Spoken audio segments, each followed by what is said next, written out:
Hey, Dad, Yeah, Kath?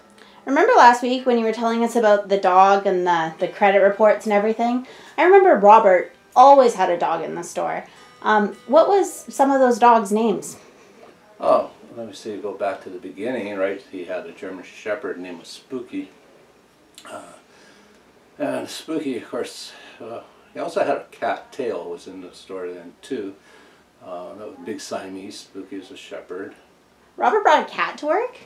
Yeah. Can I bring Ira and George to work? No, you have to leave your Gershwins at home. I'm sorry. Right?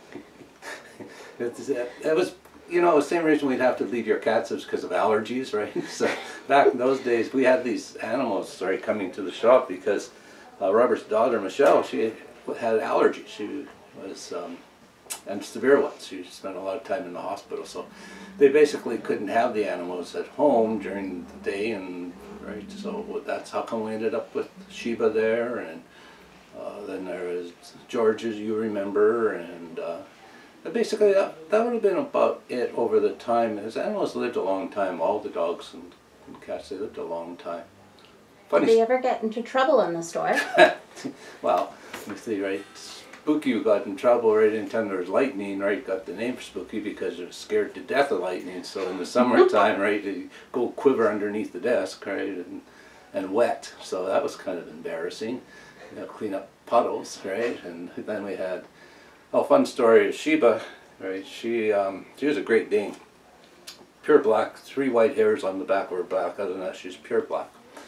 And feeding them was kind of interesting, right? He used to take, and with Sheba, I'd take her, that's one of my jobs when I was young actually.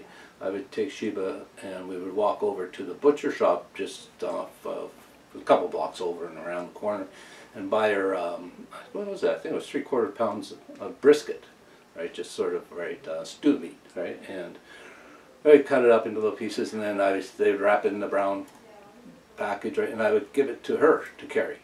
And so we'd go back wandering the streets of Langley with this Great Dane. She healed well, right? So no Leash. Leash, that's the word I'm looking for. Yeah, no leash, right? And but she would be walking right beside me with this great big package of brown meat, right? And funny. Robert used to play games with the dogs until Sheba decided, I'll explain it, right? We had a lot of pianos.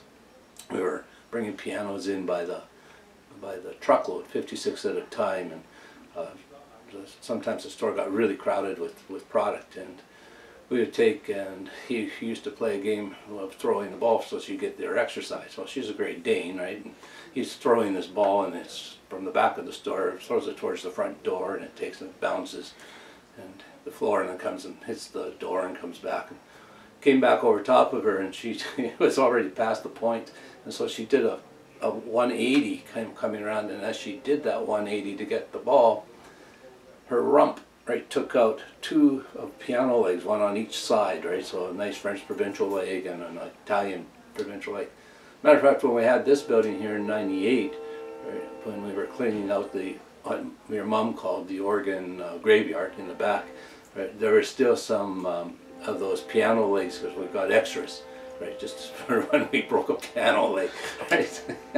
Yeah, so yeah, that was it. And then George was an easygoing dog. He was just a small little dachshund, right, and most people wouldn't even know he was even in the shop, right? He wasn't yappy or anything.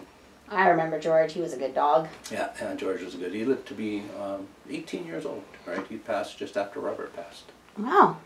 You're sure I can't bring my cats to work? No, you can't bring your cats there, Kathy. Sorry about that. All right, I'll let you get back to tuning the guitar. Thanks a lot.